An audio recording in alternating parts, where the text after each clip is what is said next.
Hare Krishna, Krishna,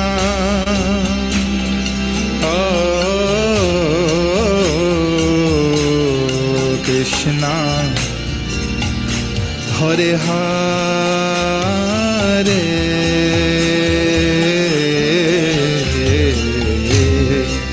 Hare Rama, Hare Rama, Rama,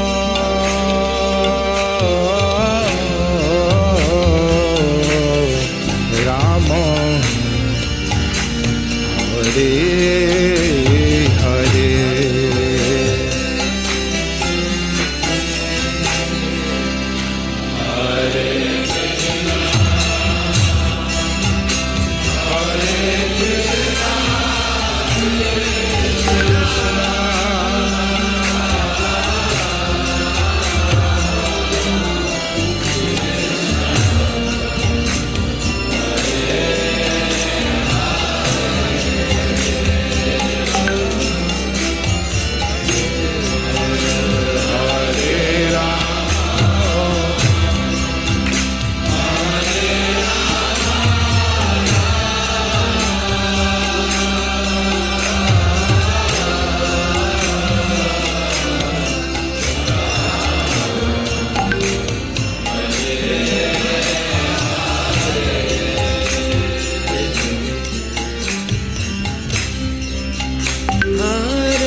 Krishna, Hare Krishna, Krishna,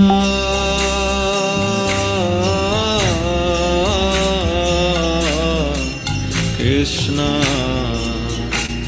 Hare Hare,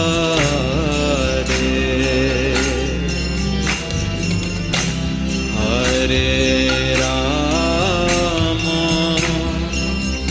Hare Rama, Rama,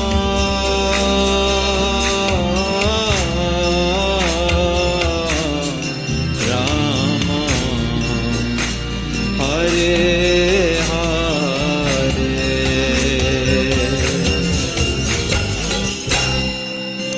Hare Krishna, Hare Krishna, Krishna,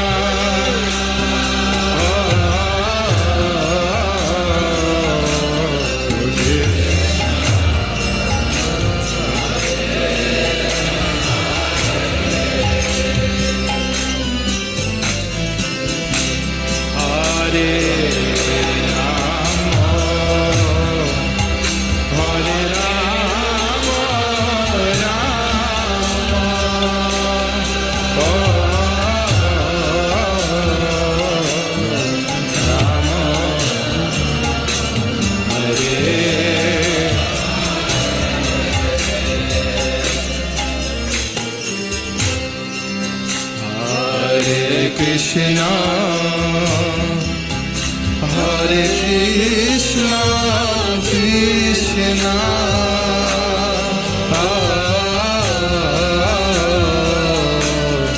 Krishna, Hare Hare,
Hare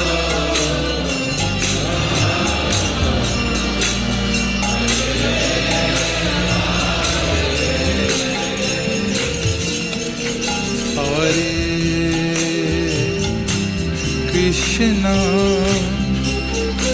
Hare Krishna, Krishna,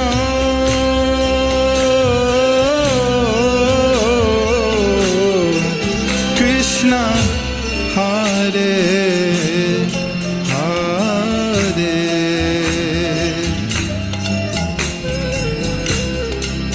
Hare Rama, Hare Rama, Rama,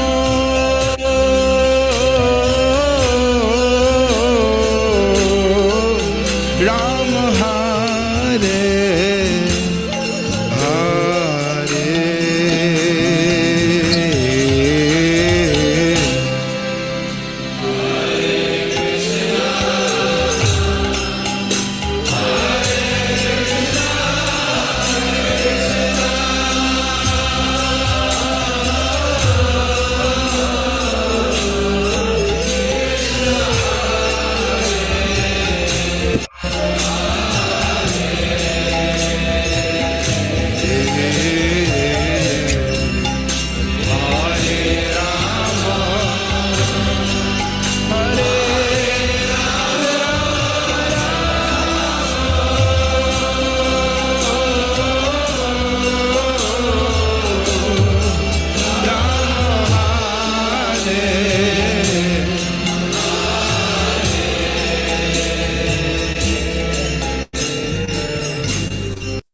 Hare Krishna devotees, please accept my humble obeisance. All Krishna Prabhupada. Welcome devotees to morning Bhagavatam class.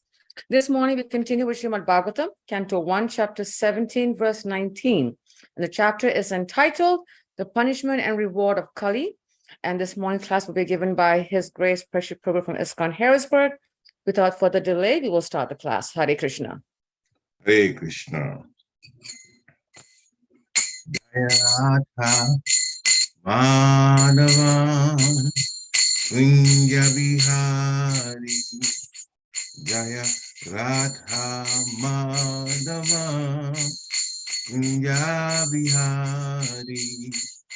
Jaya Gopi Janavallabha Girivadadari. Jaya Gopi Janavallabha Girivadadari. Yashodanandana Vrajajanarandana. Yashodanandana Vrajajanarandana. Jamuna Tira Vanachari. Jamuna Tira Vanachari. Jaya Radha Madhava Kunja Bihari. Jaya Radha Madhava Kunjabihari Jaya Gopi Janavallabha Girivardhari Yashodanandana Vajajanarandana Yamuna Tira Vanachari Hare Krishna Krishna Krishna Krishna Hare Hare Hare Rama Hare Rama Rama Rama Hare Hare Jaya Radha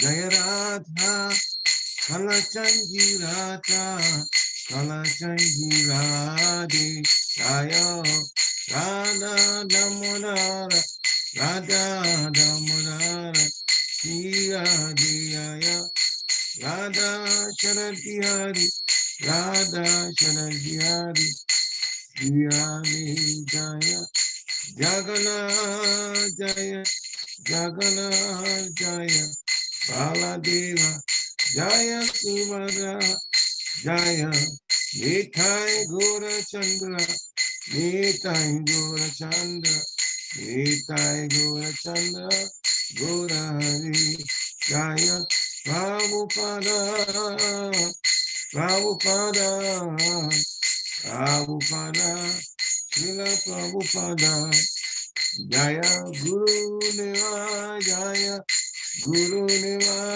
Jaya Guru Deva Jaya Guru Deva Hari Bo Hari Bo Hari Bo Nitai Gora Hari Bo Nitai Gora Hari Bo Hari Bo Hari Bo Nitai Gora Hari Bo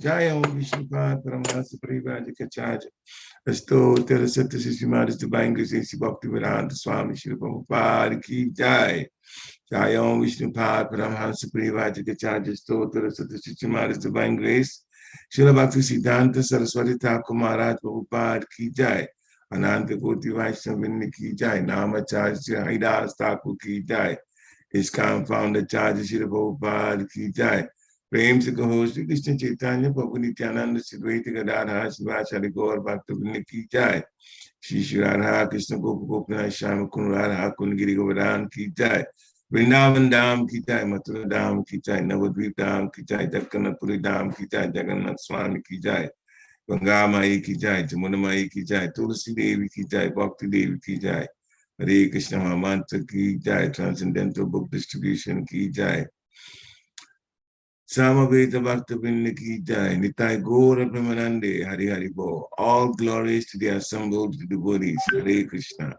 All glories to the assembled devotees, Hare Krishna. All glories to the assembled devotees, Hare Krishna. All glories to the lotus feet of Shri Shri Guru and Gauranga Krishna Prabhupada. Namo Vishnu Padaya Krishna Prasthaya Bhutale Srimati Bhakti Tera Swami Namini. Namaste Krishna Padaya Prabhupada Siddhanta Sri Gaura Karuna Shakti Bhakti Name. Narayana Namaskritya Naroncheva Narotamam Devim Saraswati Vyasam Tato Jayam Mudirayat Nasya Prayeswa Bhadresu Nityam Bhagavata Sevaya Bhavatu Tamasloke Bhaktir Bhavati Naistiki Om Namo Bhagavate Vasudevaya Om Namo Bhagavate Vasudevaya Om Namo Bhagavate Vasudevaya Hare Krishna.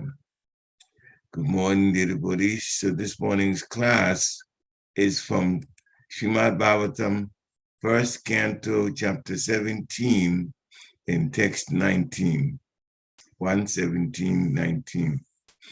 Kechid vikalpa vasana ahu atmanam atmana devam agnipaye karma swabhavam apare prabhum Kechir Vikalpa Vasana Ahur Atmanam Atmana Devam Anye Pare Karma Swabhavam Apare Prabhum Kechir Vikalpa Vasana Ahur Atmanam Atmana Devam Anye Pare Karma Swabhavam Apare Prabhum. Hare Krishna. Kechit vikalpa vasana ahur atmanam atmana daiva manye pare karma swabhavam apare prabhum. Hare Krishna. Hare Krishna. Anyone else? Anyone can take and try to chant it. It's not so difficult. The words are quite simple.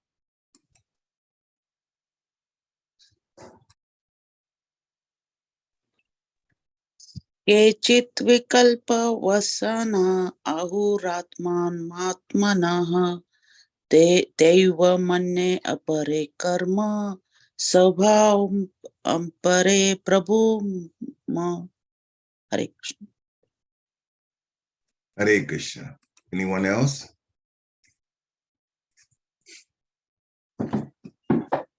All right, so we're going to do word for word now.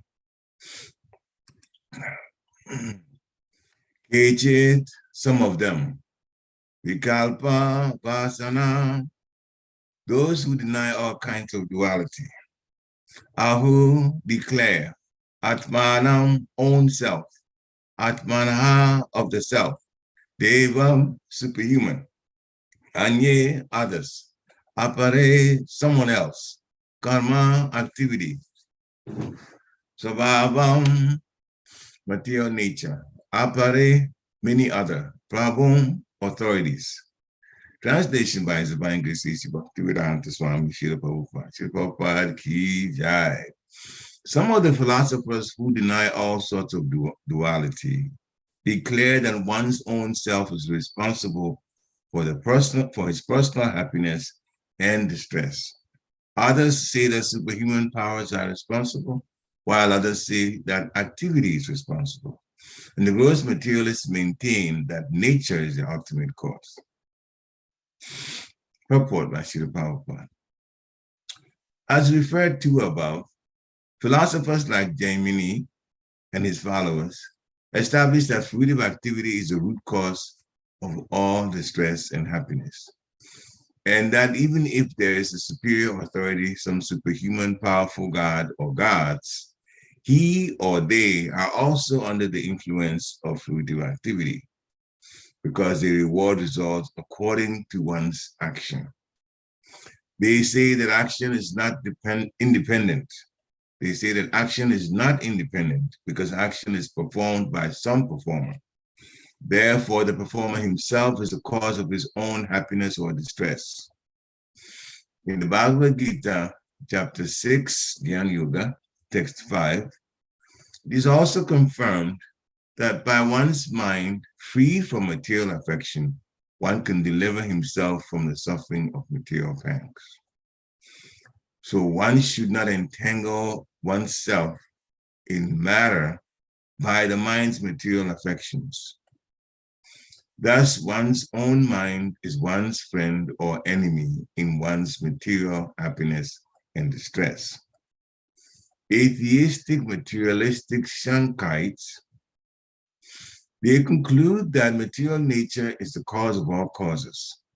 According to them, combinations of material elements are the causes of material happiness and distress, and disintegration of matter is the cause of freedom from all material pangs. Gautam and Kanada find that atomic combination is the cause of everything, and impersonalists like Astavakra discover that the spiritual effulgence of Brahman is the cause of all causes. But in the Bhagavad Gita, the Lord himself declares that he is the source of impersonal Brahman, and therefore he, the personality of Godhead, is the ultimate cause of all causes.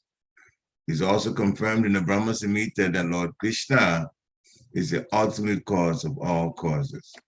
Om Gyanati Vedandasya Gyana Gyana Shalakaya Chakshu Amritam Dhyana Tasmai Shri Gurave Namaha Shri Chaitanya Manobishtam Stapitam Yena Bhutale Swayam Rupa Kadamayam Dadanti Swa Vadantikam. Vandeham Shri Guru Shri Vita Padakamalam Shri Guru Vaishnavam Shcha. Shri Rupa Sagajatam Sahagana Ragunatam Vitam Tansajiva. Sadvaitam Sabhadutam Parijana Sahitam Krishna Chaitanya Deva. Shri Radha Krishna Pada Sagana Lalita Shri Vishakam Vitam Shcha. He Krishna Karuna Sindhu Dinabandhu Jagatpati Gopesha Gopika Kanta Radha Kanta Namostate. Tapta Kanchana Gorangi Radhe Vrindavaneshwari Vishabhanu Sute Devi Panamani Hari Priya. Vanchakalpatarubhascha Kripa Sindhibhya Eva Cha Patitanam Pavanebhyo Vaishnavebhyo Namo Namaha. Jai Shri Krishna Chaitanya Prabhu Nityananda Sridvaita Gadadha Shivasari Gaura Bhaktavinda. Hare Krishna, Krishna Krishna, Hare Hare. Hare Rama, Ram Ram, Hare Hare. Hare Krishna, Krishna Krishna, Hare Hare. Hare Rama, Ram Ram, Hare Hare. Hare Krishna, Krishna Krishna, Hare Hare. Hare Rama, Ram Ram, Hare Hare.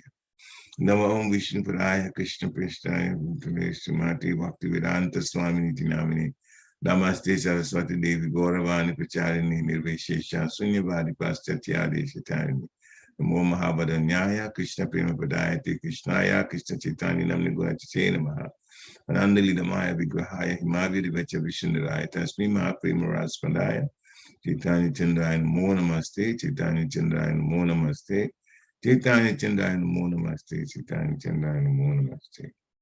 Hare Krishna. So, the translation again, some of the philosophers who deny all sorts of duality declare that one's own self is responsible for his personal happiness and stress. Others say that superhuman powers are responsible, while yet others say that activity is responsible. And the gross materialists maintain that nature is the ultimate cause. Hare Krishna. So, what is really going on? What is what? Activities, a person's set of happiness, distress. This is at a material level now. People are coming up with all kinds of assumptions, theories as to what may be going on. Now, why is this text there? Well, it's from Dharma, the bull, explaining to Maharaj Pariksit, because Maharaj Pariksit have already told him, in his kingdom, nobody that is a good person or personality is bound to suffer. So then he doesn't understand, Maharaj Pariksit doesn't understand and is questioning Dharma, why he's going through what he's going through. But Dharma is saying that there's an ultimate cause. So even if we know the person that did it was the personality of Kali, we can't point to him because there is some cause underneath the actions of Kali. In one sense, that's correct. Otherwise, why would they be Kali Yuga? Why would they be Satya Yuga? Why would they be Treta Yuga? Why would they be Dwapara Yuga? These ages come one after another. So something must happen true enough for the age to kick in.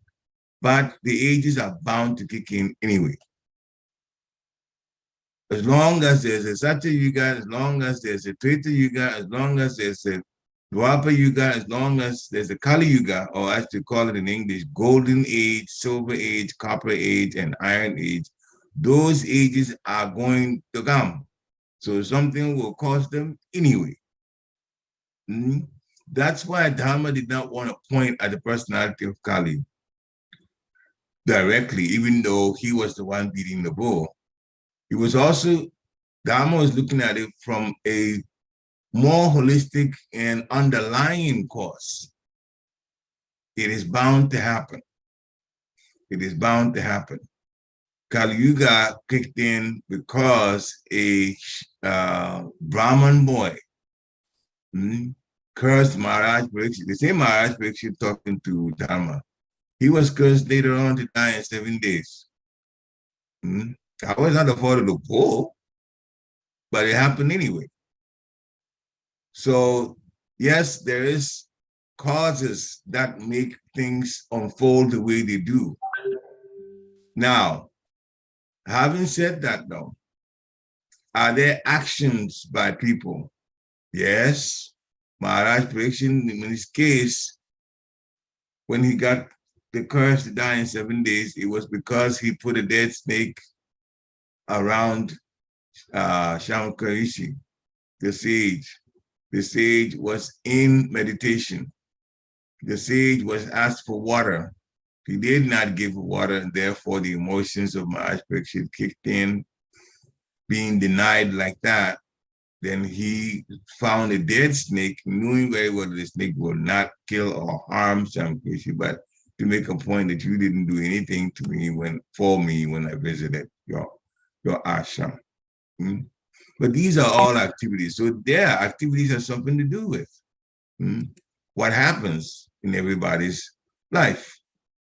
Now,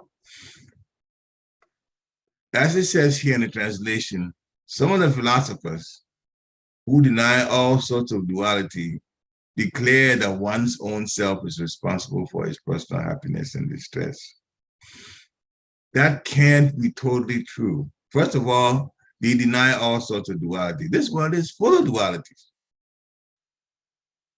Well, it is absolute in the spiritual world, but here in the material world, dualities rule. So to deny it is already putting them in a situation, not unless I don't understand it the way they're saying, but if we're talking about duality, that is the nature of the material world. So whatever conclusions that they've come to based on denying the duality will have some fault in it. That's the point we're making. So anyway, they are saying that, oh, it's not this, it's not that, one's own self, whatever you do, then you're responsible for what happens. Personal happiness, personal distress. It's only partly the case. There's a certain amount of happiness and a certain amount of distress that is determined not by the person, but by the powers of the Lord's agents, a certain amount before the person takes birth. And therefore, that amount of happiness or distress also determines where and when the person takes birth and what type of body they get. Before they start doing whatever it is, the activities they do to ultimately satisfy the condition of a certain percentage of happiness, a certain percentage of distress. All of those things, the particular womb of the mother that would give birth to that particular soul. What's that got to do to the person's activities? This is all determined. Yes, activities in previous life may have some role in it, but the decision of the particular soul going into a particular, but that's not decided by that self, that person. Srila Prabhupada said, if the decision is made that the particular soul, by how they acted in one life, are going to be put in a dog's body in the next life, and of course the soul understands these things. He says, no, I don't want to go in the dog's body. Srila Prabhupada said, you'll be forced to be put in a dog's body. In other words, that decision is made. So yes, there is higher authorities, but again, this is all broken down. Some are saying that, as according to the translation, superhuman powers are possible.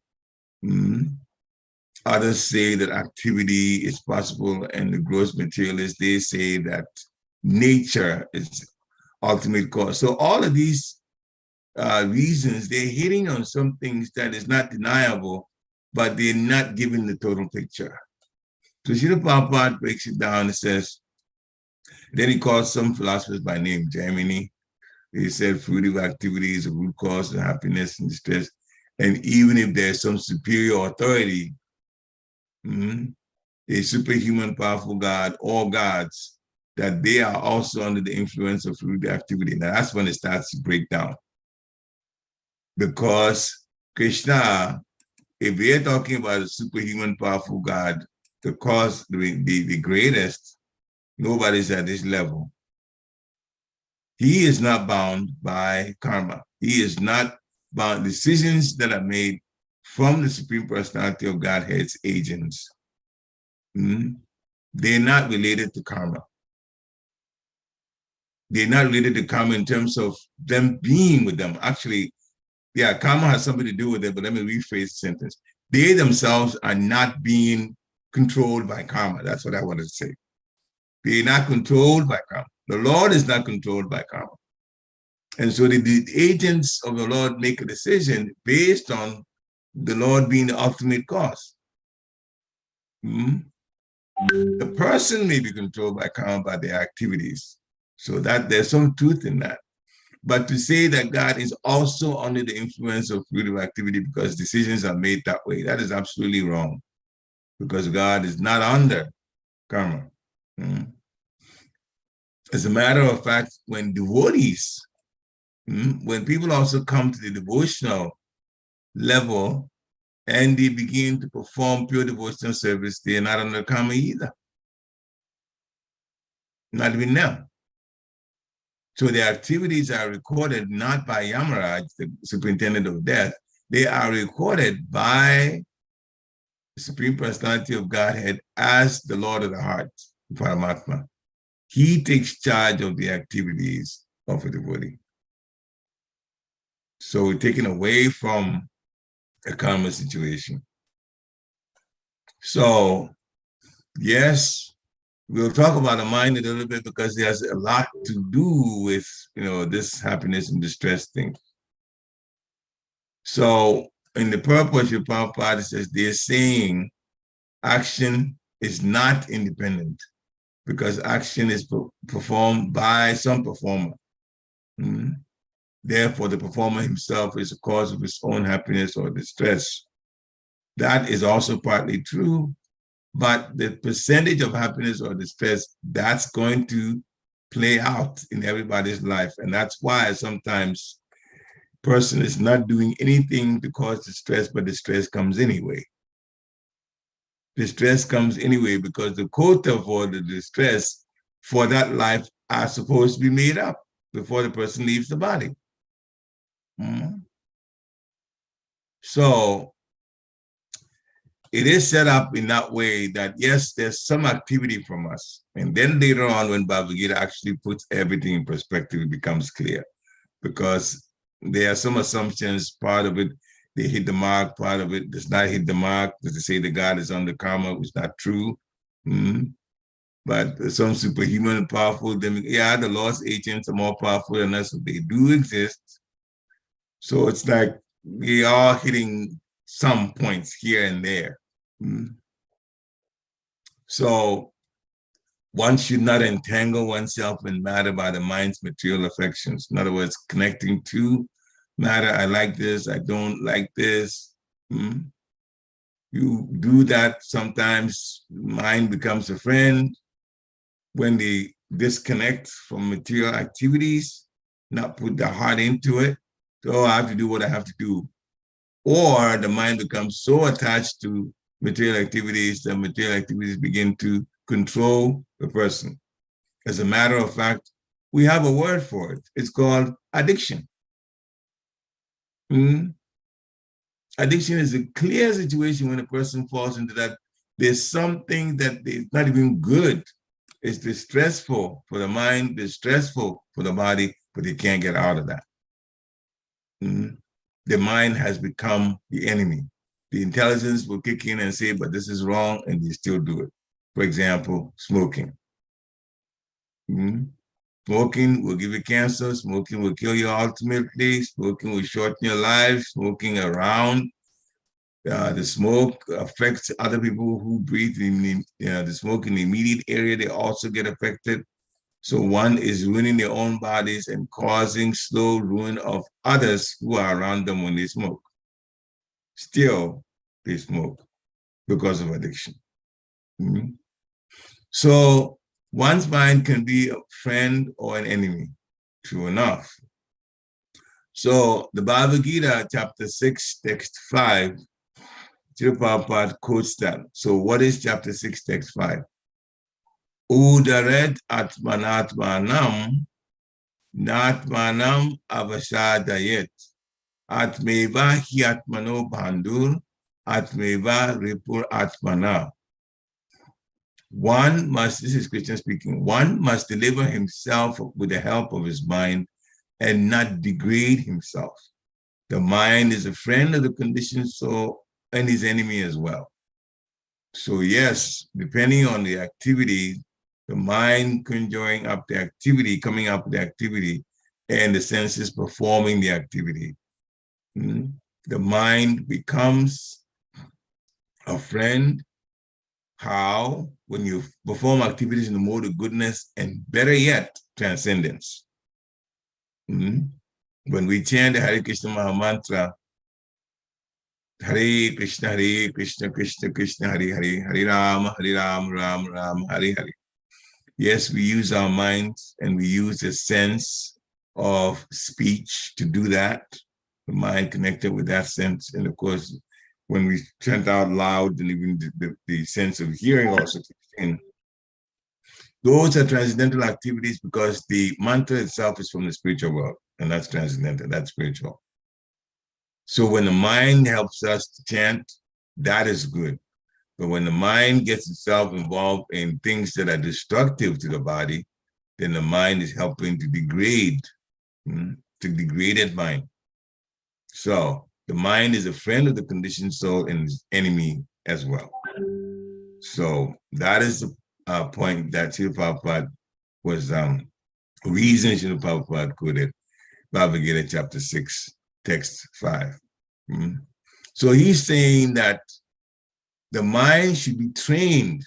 Many, many times you have a lectures, he says, it should be trained to deliver the conditioned soul from nations.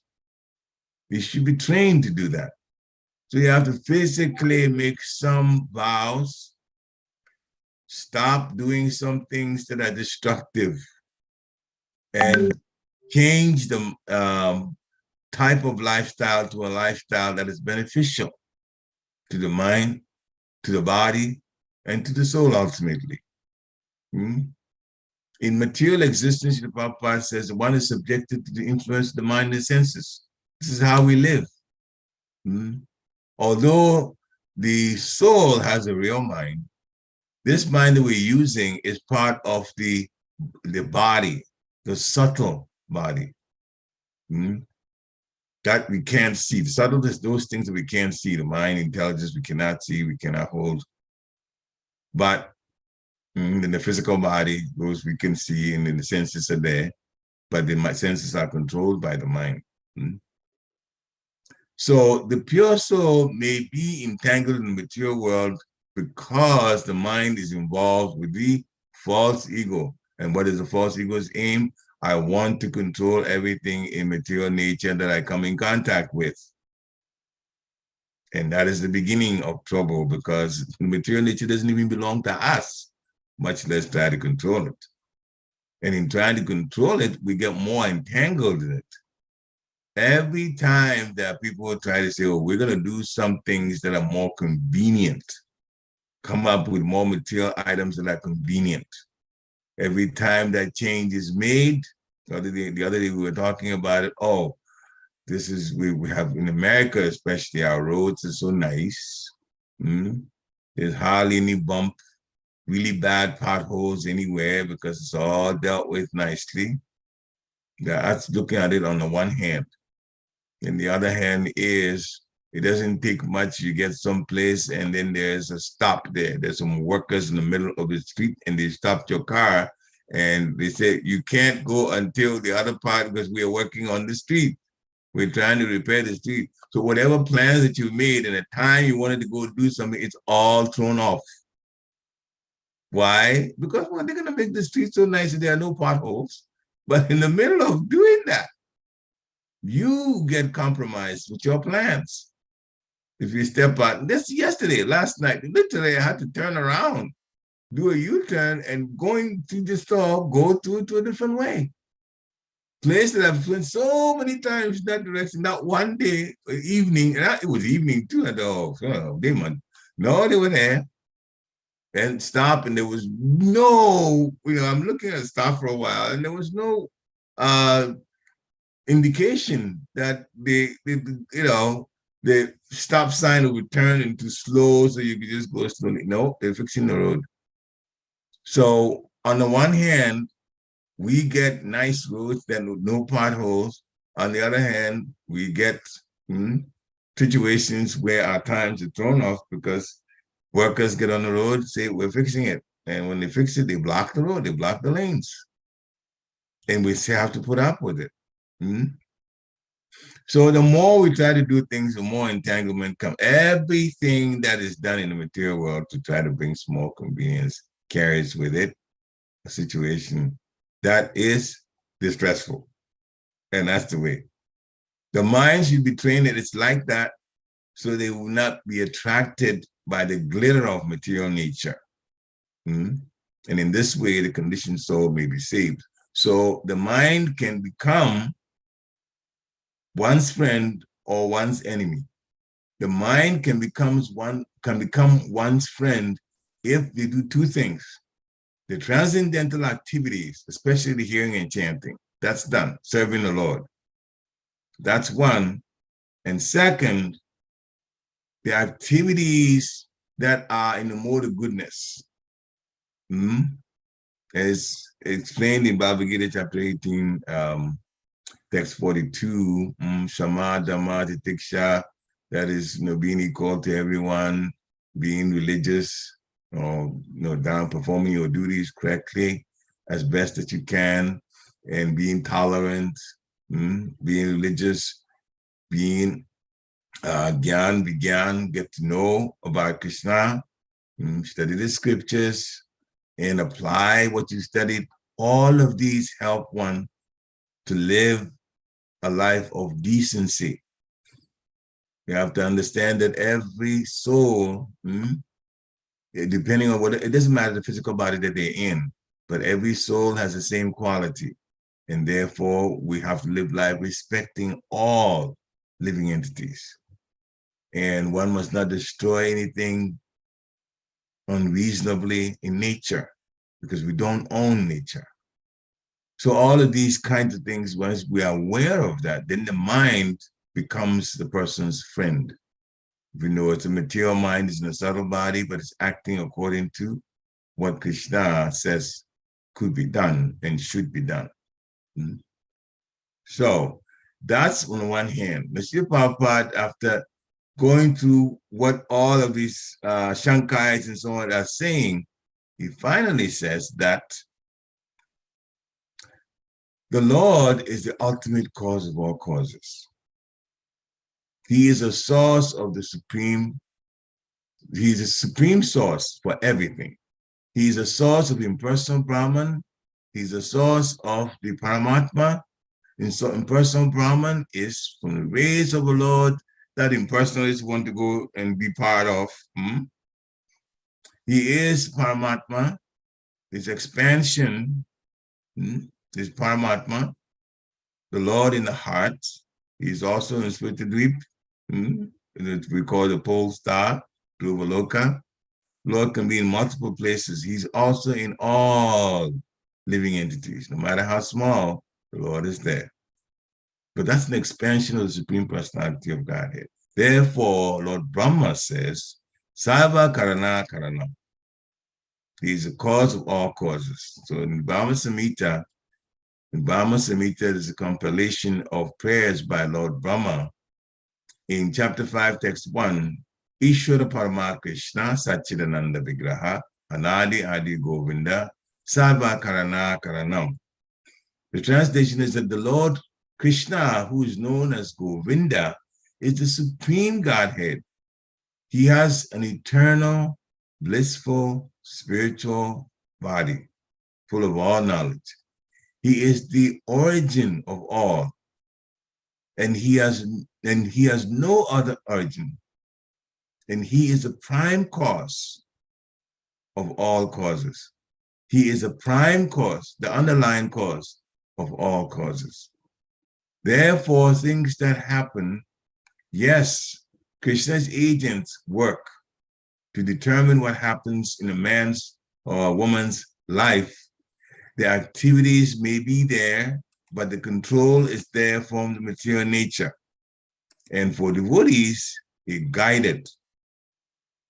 You're guided to what to do, as to what to do and what not to do. But a person that's bewildered by the false ego thinks that they themselves are the doer of everything, when in fact they're carried out based on the modes of material nature. In Bhagavad Gita, chapter 3, text 27.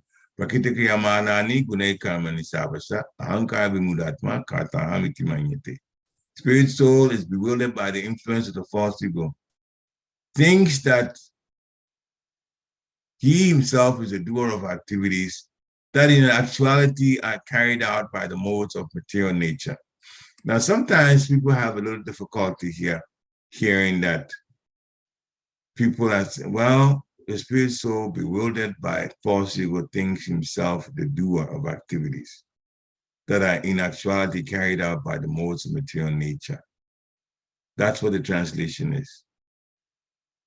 We're saying that the soul is saying that we're going to do the activities ourselves. We're the ones that do the activities. Well, not quite. On the face of it, it seems like we're doing the activities. But in reality, material nature permits us to do the activities. There's a difference between being in control of everything that happens and being allowed to. We give a simple example. Say there is a stream of water and a dam is built on this stream of water. And the dam has places where the water can be allowed to pass through, but those places are blocked.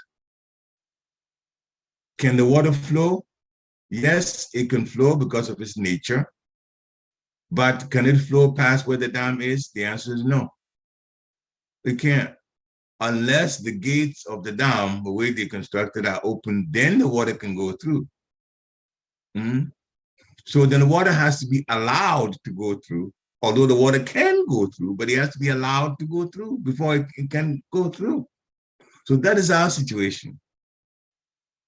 Or another way of looking at it is, in material nature, if we're doing activities and the weather is not permissible, say somebody wants to go have barbecue outside, and it turns out, yes, they planned it 2 o'clock on Saturday afternoon, all of you come, we'll have barbecue outside. 1:30 in the afternoon, it starts raining and thunder and all of that and lightning. Are you gonna have the barbecue? Nope, you're gonna be soaking wet. Why? The material nature just kicked in and changed all your plans. So we are only permitted to act. We are only permitted to act when the material nature says, yes, you can do so. So in that sense, yes, if we think ourselves the doer, that can't be right. We're only permitted to do based on the situations of the material nature. So a person who is in fact on the spiritual path, we have to realize that Krishna is ultimately the cause of all causes, because Krishna owns material nature. The material nature only permits us to do some things, and some other things we're not able to do. When the body gets old, some things you cannot do. Again, it's for material nature designed the physical body that way. So what to do?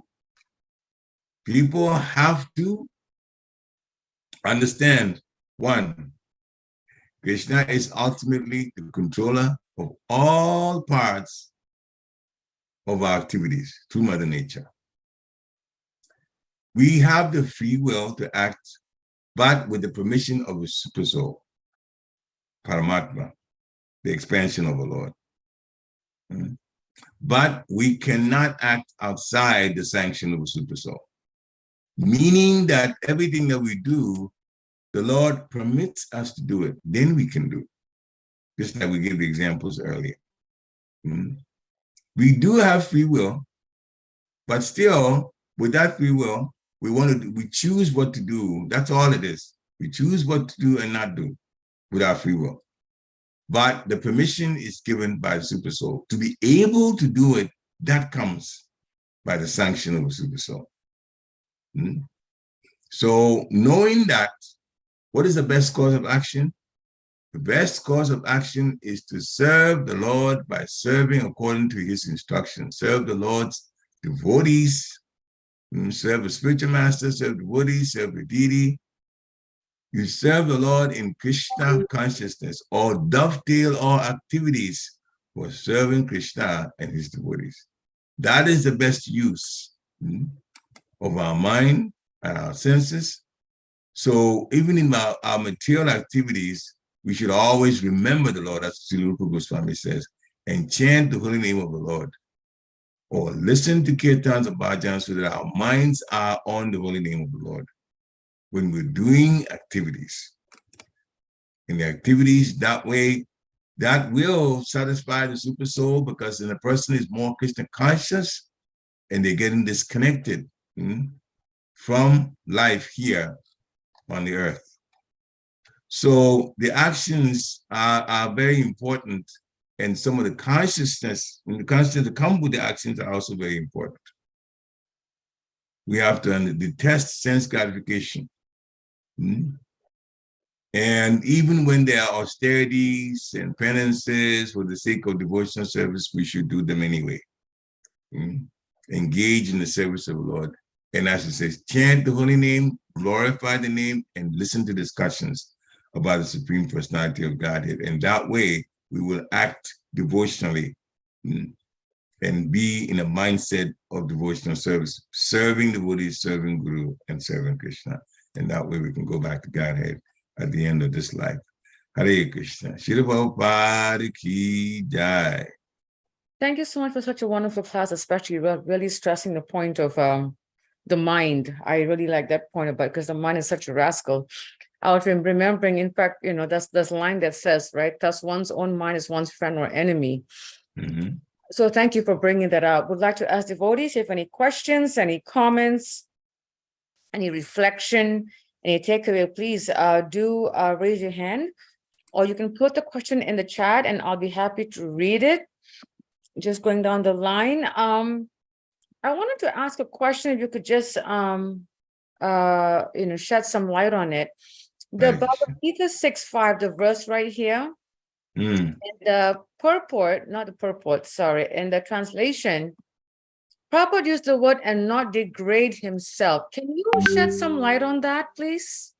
So the translation full of 6.5, as you can see now, it says, one must deliver himself with the help of his mind and not degrade himself. One must deliver himself. Well, if you're delivering yourself, that means that you are in a situation that is challenging or negative. Delivering himself out of it with the help of his mind. One must direct the mind towards Krishna consciousness and not materialism. That's the same thing of saying delivering himself with the help of his mind and not degrading himself. Deliver oneself means to turn away from material activities to activities of transcendence, spiritual activities. So whatever we do, basically our life should be like this. Do the spiritual activities, hearing, chanting, serving, of offering obeisances, as the time, place, and circumstance may dictate, offering prayers to the Lord, and serving all of the devotees of the Lord, and even non-devotees, being respectful to them and helpful to them. So in that way, we are purifying our existence, our mind, through our minds.